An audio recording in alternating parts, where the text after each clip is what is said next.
in here. What? I've got something on my face? Uh-oh.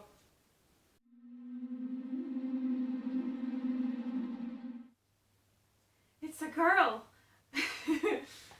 So I have a review for you guys again for Alien Isolation, the Crew Expendable DLC content. What a mouthful. So I'm not going to say that there's going to be no spoilers in this because it's quite a small bit of game, and if I say there's no spoilers then I can't really tell you anything. So if you don't want to hear, cover your ears. This Crew Expendable is basically the second last part of the Alien movie, and you can play as Ellen Ripley, Dallas, or Parker. Now you can't play as Brett because, as in the movie, he's not around at this point. Poor Brett. And it's basically what would have happened if Dallas made it through the vents near the end of the movie.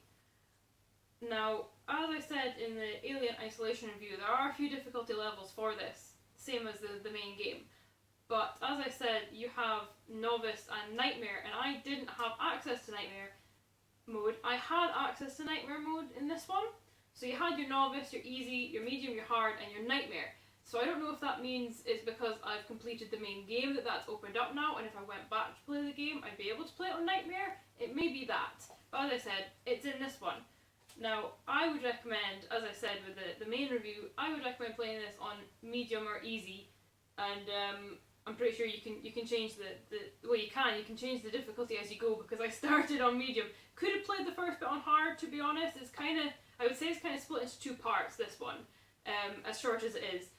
You could play the first one on Medium or Hard, the first bit, but when you get into the second bit, I'm going to admit it, I had to knock it down to Easy, because it was absolutely impossible to get through, okay? So Easy, it was still hard, but I managed to do it. Now, all the original actors are voicing these characters, which I think is just so cool. I just love that. Like, because they've got most of them have quite distinctive voices, like Lambert, Ripley, they all have distinctive voices. You can tell it's them, you would know if it wasn't them.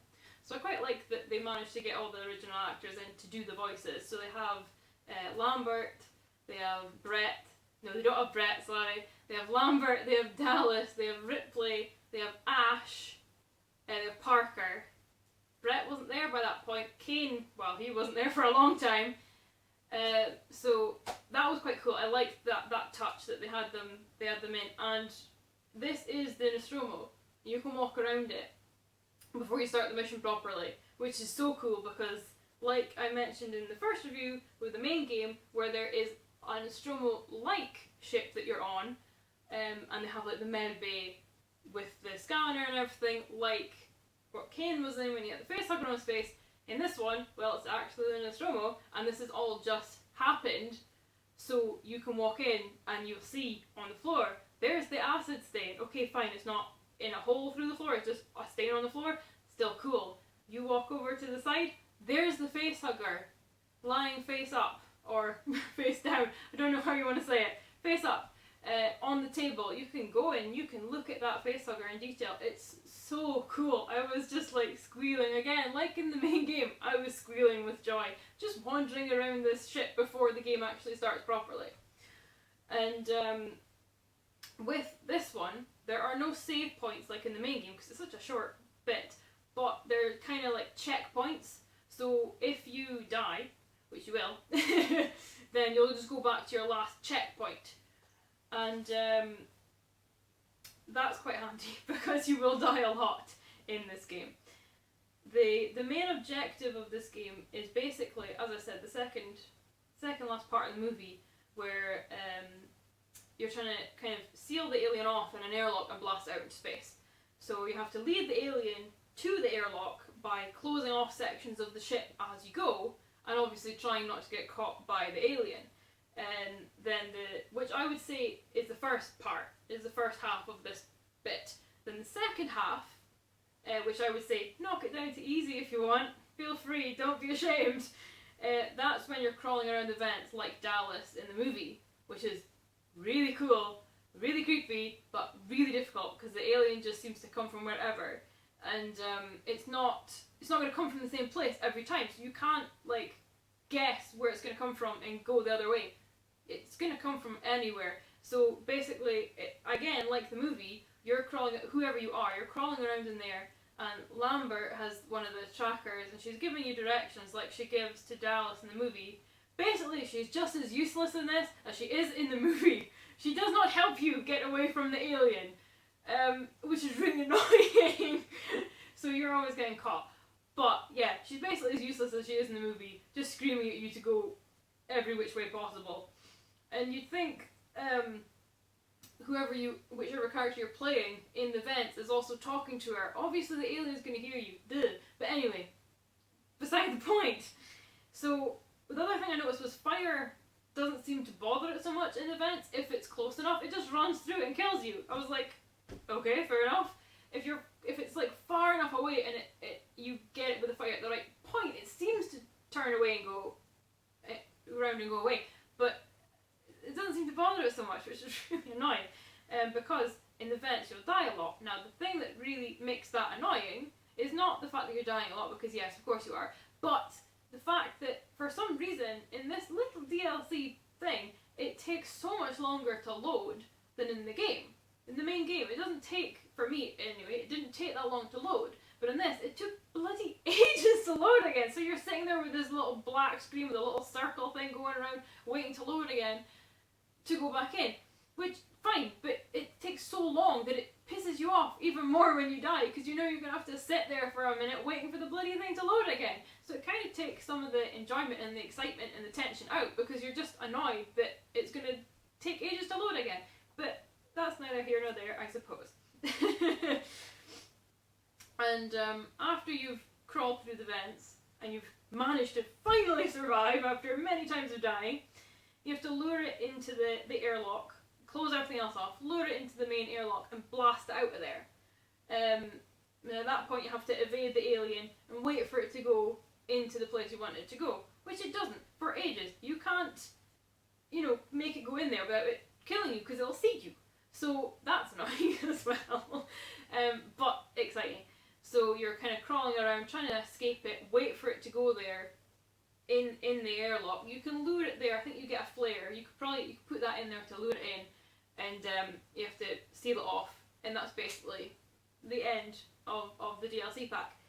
The weird thing was though, as you're like pressing the button and there's like a little sequence at the end, and then the screen goes black, and you hear Ash giving his final speech from the movie, basically saying, your chances aren't good luck kind of thing. Which is kind of weird, because I'm pretty sure you just blasted it, but maybe that means you didn't blast it and it's still on the ship somewhere. That would make more sense, because as I say, there's another DLC pack, which I'll tell you about now, which is called Last Survivor, and that's when you're playing as Ripley at the very end of the movie, and you're trying to get off the Nostromo onto the evacuation ship, basically blow up the ship, get away from the alien, get on the evac ship, and get out of there. So this could mean that goes straight on to, if you have it, the Last Survivor pack, and then you play that one through and do that. Now I don't have that one, unfortunately, but I did watch it, a walkthrough of that one the other day, and oh, it looks so cool. You see even more bits from the movie that you recognise, like as Brett isn't around in this one, you see where he was killed in Last Survivor, which is really cool. Like the chains hanging out from the ceiling and everything, and also at the start, you're playing as Ripley because you're the last survivor, but at the start, there are Lambert and Parker are still on the ship, and you hear them being killed, and it's just like the movie. It's just you hear the same screams, the same dialogue. So I don't know if they re-recorded it or they ripped it from the movie. I'm not sure, but it's so cool. You're like walking around and you can hear all this going on, like below you or above you or wherever it is. So it's really creepy, and yeah, you've got to escape from the alien. So that's cool. Unfortunately, I don't have that, as I said, but I might look into getting that at some point because it looks really cool. So all I can say for this one is I really enjoyed it as an extra to the game. It was really cool. It's got replayability, as you can play as 3 different characters. So it's got a bit of replayability, and it was cool as an extra, and it was cool to hear the original crew, you know, the voice actors playing their characters. I liked that. I don't know if I'll play it much again. Maybe with each character and see if it changes. But yeah, it was just a cool little thing to add for the fans and to walk around the Nostromo. It was cool. So that was Crew Expendable. Now the other thing on the game that you can play is something called Survivor Mode, and that's basically just a kind of extra one campaign that you can do through the game. So when you go into Survivor Mode, it comes up on the screen saying basically warning, you shouldn't play this, you should play the main game first, because the Survivor Mode may spoil your campaign experience. So you can go into that, but yeah, go into it after you've played the game if you're going to do it, I would say. So you can play as Amanda, Ellen, Dallas, or Parker, which is kind of weird because I think it's on Sebastopol, but never mind. So you can play as all of them, and they all have different tools, so choose wisely. And I would choose someone with a flamethrower. And I think only Amanda and Ellen have flamethrowers in this, but I'm not 100% sure, you'd have to check. And basically the point is you play through a campaign, like one thing, and it has one main objective and a few optional ones that you can do or not do, but if you do them, you'll get more points at the end. And the main goal is to complete the main objective in the quickest time possible, but obviously without getting caught and killed by the alien, or you'll go back to the start. There's no map in this. Well, there is, but there's nothing on it, so you don't know what you're doing or where you're going. So that's you know, adds to the tension. You don't know what's happening. You do have a motion tracker, so you can make sure the alien's not getting too close.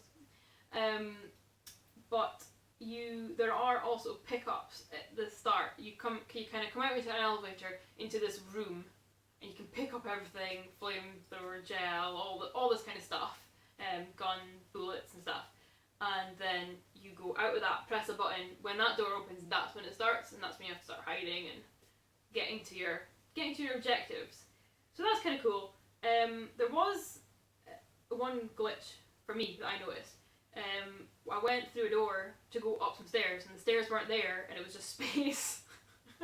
I was like, uh-oh, have I died? No, it's okay. And then the stairs materialised after a bit of moving about, and I was okay. But yeah, that was a big glitch I noticed. And I think some people had that glitch in the main game, but I didn't notice that one in the main game, so this was, for this bit, for me, that was the main glitch. I didn't really notice anything else for this. And you get your score and your time at the end of the mission, or whatever you want to call it. And there's a leaderboard that you can compare it to for your time and your score. If you're not in the top 10, which I definitely wasn't for my first go, you can filter the results. There's a button you can press to filter the results, and that'll go to where you are on the leaderboard. And you can filter your best time and your best score, because there's two different ones. And it'll show you where you placed. So that's kind of cool. I mean, it has replayability because you can play as the different characters, and you know, you can try for your best time and your best score, and maybe compete against your friends and stuff. So that's kind of cool. It does have replayability, maybe slightly more than the actual DLC Crew Expendable, because you're trying to better yourself, you're trying to get your best score. So maybe it has more replayability than that. I mean, there's not much that I can say about it. It's quite small. It's just a little thing. There's not much that can be said about it. Did enjoy it though. I thought it was cool. So, as I said, there's not much more to say about it. But no, it was fun, and I'll definitely give that a few more goes as well, and maybe challenge some people to get better than me, which they may do. So that's it, guys. That was my review for the Crew Expendable DLC content and the Survivor mode on Alien Isolation. Hope you enjoyed it. Catch you next time. Bye!